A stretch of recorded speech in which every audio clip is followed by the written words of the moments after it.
வணக்கம் நண்பர்களே. போன வீடியோவில் நெரோலாக் பெயிண்ட்ஸ் பற்றி பார்த்தோம். இந்த வீடியோவில் அக்ஸோ நோபல் பற்றி பார்த்துருவோம். ஆக்சுவலாக டூலெக்ஸ் பெயிண்ட். ஸோ இந்த வீடியோவில் நான் டூலெக்ஸ் பெயிண்டே சொல்ல போகிறேன். அக்ஸோ நோபலுங்கிறது சில ப்ரொனவுன்சியேஷனுக்கு கரெக்டாக வரல, மறந்துடுது. ஸோ அதனால் டூலெக்ஸ் பெயிண்டே சொல்ல போகிறேன்.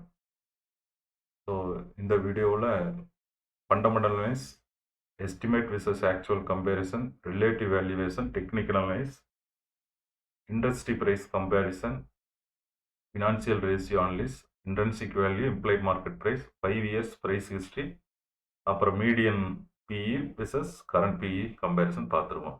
வாங்க வீடியோக்குள்ள போவோம். மார்க்கெட் கேப் 13,336 கோடி, ஃபேஸ் வேல்யூ 10 ரூபா, dividend yield 3.43%, 52 week high 3,916. So 52 week ஹையிலிருந்து 25% டவுனில் ட்ரேட் ஆகிட்டு இருக்கு. அதே சமயம் 52 வீக் லோ 2,659. ஸோ 52 வீக் லோலேருந்து 10% அதிகமாக ட்ரேட் ஆகிட்டு இருக்குது. Industry PE 34, share PE 37. ஆக்சுவலாக ஷேர் பிஇ வந்து அட்ஜஸ்டட் ஷேர் பிஇ, அசட்ஸ் விற்றும்போது ப்ராஃபிட் ஏறுறதுனால பிஇ கம்மியாகும், இபிஎஸ் அதிகமாகும். ஸோ அதனால நம்ம அதை வந்து ஒன் டைம் இன்கம்மை வந்து அட்ஜஸ்ட் பண்ணும்போது ஸ்டாக்கோட பிஇ 37 தான், adjusted PE 37. So stock PE industry PE விட 7% அதிகமாக தான் ட்ரேட் ஆகிட்டு இருக்கு.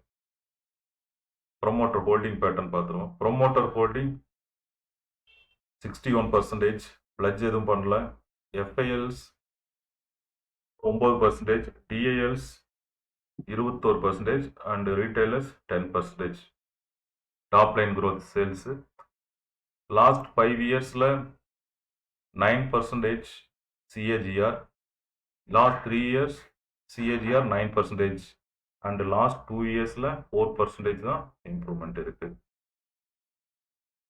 ஓகே, அடுத்து bottom line growth. Bottom line growth பொறுத்தளவுக்கு last 5 years CAGR 13%, 3 years CAGR 14, 2 years 13%. So அதை அப்படியே மெயின்டைன் பண்ணுறாங்க. 13%ங்கிறத மெயின்டைன் பண்ணுறாங்க. ஆப்ரேட்டிங் மார்ஜினை பொறுத்தளவுக்கு ஓவராலாக 15க்கு மேலேயே மெயின்டைன் பண்ணுறாங்க. ஓகே, நெக்ஸ்ட்டு குவார்ட்டர்லி எஸ்டிமேட் பார்த்துருவோம். நம்மளோட கால்குலேஷன் பிரகாரம் 85 crore quarterly estimate.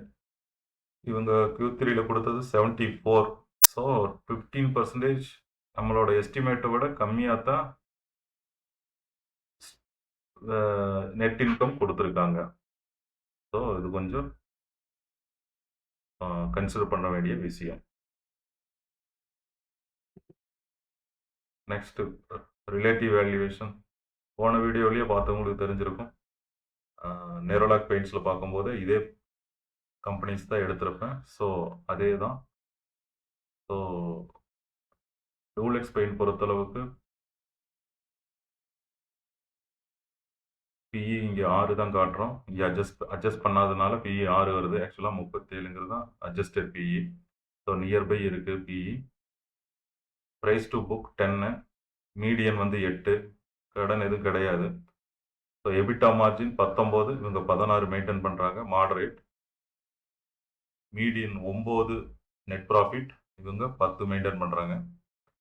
Return on equity 20, return on இவங்க 32, return on capital employed median 30, இவங்க 41. ஸோ ROE ROC நல்லா இருக்குது. டிவிடெண்ட் yield மீடியன் 2, இவங்க 3 கொடுக்குறாங்க. ஸோ இந்த டூலெக்ஸ் பொறுத்தளவுக்கு ரிலேட்டிவ் வேல்யூவேஷனில் நம்பர்ஸ் எல்லாம் கொஞ்சம் நல்லா தான் இருக்குது. டெக்னிக்கல் அனலைஸ் பார்த்துருவோம். Dulux paint last 5 years weekly chart. Low 1687, high 4674. இப்போ ட்ரேட் ஆகிட்டு இருக்குது மிடில் 2918 ட்ரேட் ஆகிட்டு இருக்கு. ஸோ 4674 அங்கிருந்து லோயர் லோ பண்ணிக்கிட்டே வருது. ஸோ இந்த இடத்துல லோயர் லோவிலிருந்து மறுபடியும் ட்ரை பண்ணிச்சு, ஆனால் ஹையர் ஹையை உடைக்க முடியல. ஹையர் ஹையை உடைக்க முடியாதனால மறுபடியும் புது லோயர் லோவை கிரியேட் பண்ணியிருக்கு. ஸோ மறுபடியும் இப்போ இந்த ஹையர் ஹையை உடைச்சா தான் மறுபடியும் மேலே வரக்கு வாய்ப்பு இருக்குது. இல்லைன்னா புது லோயர் லோ வச்சுட்டு ஸ்டாக் கீழே வரக்கு இம்மீடியட் லோ 2360, அதையும் உடைச்சதுன்னா 1687. இது லாஸ்ட் 1 இயர் பார்த்தோம்னா, லாஸ்ட் 1 இயரும் போது டே சார்ட்டுக்கு போயிடும் பார்த்துங்க. Last 1 year high 3915, low 2659. So 2918 ரூபாய்க்கு இப்போ ட்ரேட் ஆகிட்டு இருக்குது. 2658ங்கிறது இப்போ ரீசெண்டாக வச்ச லோ. ப்ரைஸ் கம்பேரிசன் பார்த்துருவோம். Last 5 years weekly chart. Asian paint 0.30%, Berger paint -26%, and Nerolac -44%, Dualex Paint +33%. And இந்த பெயிண்ட் கம்பெனியோட நிஃப்டி 50 கம்பேர் பண்ணால் 69%. கன்சம்ஷன் இண்டெக்ஸை கம்பேர் பண்ண முடியாது.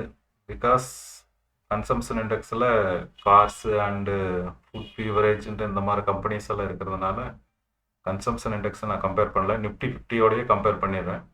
ஸோ நிஃப்டி 50 69% லாஸ்ட் 5 இயர்ஸ் அப்பில். And Dulux +33, Asian paint 0.30, Berger paint -26%, and Nerolac -44%. Last 1 year பார்த்துருவோம். Last 1 year பொறுத்தளவுக்கு Dulux -19, and Nerolac -15, Berger paint -0.76, Asian paint +5%, Nifty 50 +9%. So இதான் ப்ரைஸ். லாஸ்ட் 1 இயர் பார்க்கும்போது paint companies நார்மலாகவே Nifty 50யை compare பண்ணும்போது கிட்டத்தட்ட எல்லாமே விழுந்திருக்குது கீழே. ஓகே,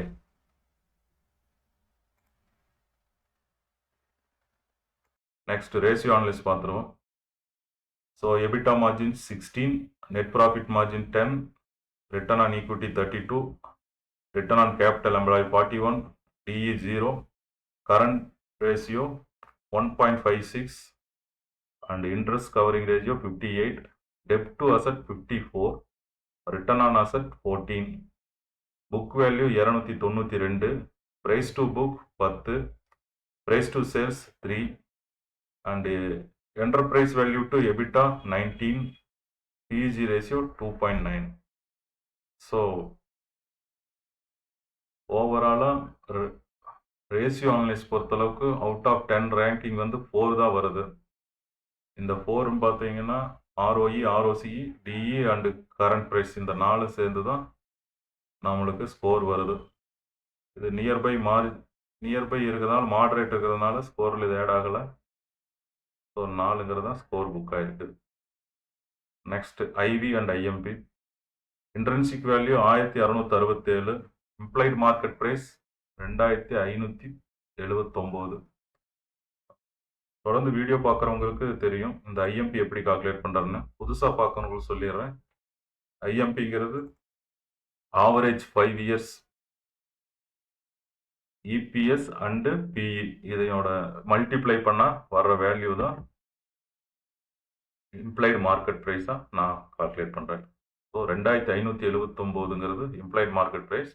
இன்ட்ரென்சிக் வேல்யூ இது வந்து டிசிஎஃப்ல கால்குலேட் பண்ணுறது, டிஸ்கவுண்ட் கேஷ் ஃப்ளோ. ஸோ இது ரெண்டையும் கூட்டி ஆவரேஜ் பண்ணும்போது average IV and IMP 2123. So இதுலேருந்து மார்ஜின் ஆஃப் சேஃப்டி ஒரு 9% கழிச்சோம்னா ஸோ பையிங் ப்ரைஸ் 1932. ஸோ இது என்னோட கால்குலேஷன் பையிங் ப்ரைஸ். ஸோ 1932லேருந்து இப்போ ட்ரேட் ஆகிட்டு இருக்கிற ப்ரைஸ் 2929. ஸோ 52% கையில் தான் ட்ரேட் ஆகிட்டு இருக்குது. ஸோ இங்கே கேட்டகரைஸ் ஆனது ஓவர் வேல்யூன்னு கேட்டகரைஸ் ஆகிருக்கு. அடுத்து பிஇ அடுத்தது ப்ரைஸ் ஹிஸ்ட்ரி பார்த்துருவோம். 5 இயர்ஸ் ப்ரைஸ் ஹிஸ்ட்ரி. நான் ஹை வந்து 4402, லோ வந்து 1702. ஸோ இதனோட ஆவரேஜ் 3052. ஆவரேஜ் ப்ரைஸுக்கும் கரண்ட் ப்ரைஸ் வந்து உள்ள டிஃபரன்ஸ் 4% டவுன்ல ட்ரேட் ஆயிட்டு இருக்குது. பிலோ ஆவரேஜ்க்கு மேல, எபோவ் ஆவரேஜுக்கும் கீழே. ஸோ ஆவரேஜுக்கு 4% நியர்பை ட்ரேட் ஆயிட்டு இருக்கு. ஓகே, பிஇ growth பார்த்துருவோம்.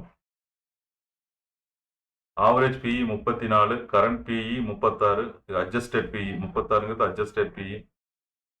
ஸோ 36, 34, ஸோ 6% பிஇ growthல இருக்குது. இண்டஸ்ட்ரி பிஇ கம்பேர் பண்ணும்போது industry PE 34, current PE 36, so 7% அதிகமாக ட்ரேட் ஆகிடுச்சு. ஸோ பிஇ பொறுத்தளவுக்கு ஆவரேஜ் பிஇ விட அதிகமாக தான் 6% ட்ரேட் ஆகிட்டு இருக்கு.